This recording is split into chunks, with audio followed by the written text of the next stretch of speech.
6,000 pounds of thrust from the two GE F-404 engines.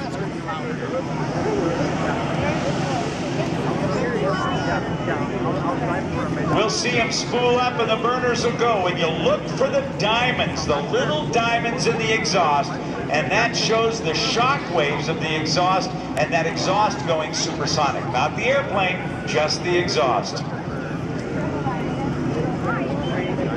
Wind 320 at 8, the airfield and the airspace of yours cleared for takeoff. That's the word from Air Boss Mike Setman. Ladies and gentlemen, it is my pleasure to introduce to you the F-18.